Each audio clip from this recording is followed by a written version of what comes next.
Þá komið að öðru liða dagskrá barnvænt sveitafélag til máls tekur bæjarfulltrúi Heimir Örn Árnason.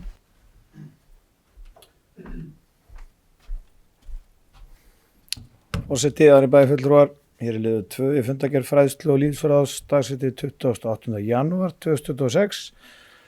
En Hafsteinn Þórðarson, verkefnastjóri málefni barna og unglinga, kynnti drög að aðgerðaáætlun barnvæns sveitafélags til ársins 2027. Svona aðeins til að segja frá þessari vinnu, þá var ég og bæjarfulltrúi Gunnar og Framsóknarflokknum sem tóku þátt í þessu og það verður að hrósa Hafsteini verkefnastjóra sérstaklega fyrir afar góða vinnu, en að þessari aðgerðaáætlun komu hátt í 8 starfsmenn sem við fundum hátt í 10 sinnum.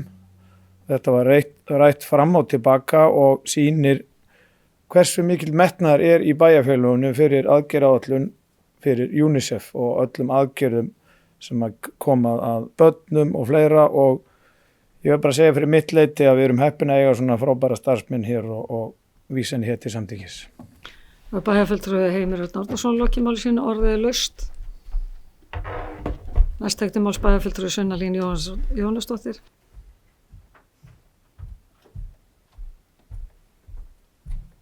Forseti, ágæti bæjarfulltrúar, mér bara byrja að þakka þeim sem komu að þessari vinnu og það sýnir líka bara mikilvæg þess að hlusta á börnin, og mér fannst bara mjög áhugavert til dæmis að lesa niðurstöður af þessum viðtölum sem voru við hinsegin hópin og þann hóp sem hefur verið í, hvað kallast þessi hópur? Skólahópur. Já, allavega hana. Þetta eru krakkar sem að hafa einhverju hluta vegna verið með skólaforðun eða eitthvað og eru komin í eitthvað úrræði til að takast á við það. Ég bara velta fyrir mér aðgerðaáætlunni.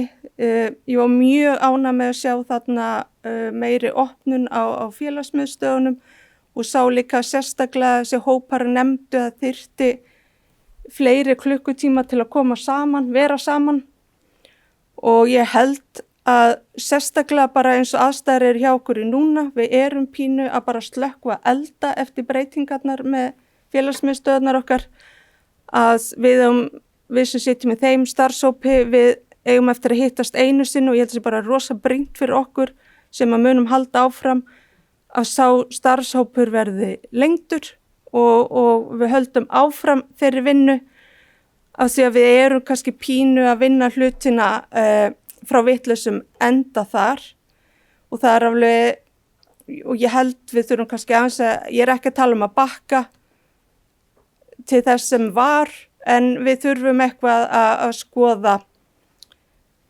þessa breytingar ofan í kjölinn hjá okkur, og til dæmis erum við með sérfræðing þarna okkur til handar sem að hefur til dæmis alveg nefnt að við séum komið með 14 starfsmenn, það voru 7 inn á félag, þau eru 14 sem starfa á dagvinnutíma, og hvað er eðlilegt við það þegar þetta hefur verið starfsfólk á að vera að starfa með börnum í félagsmiðstöðum og frístundum.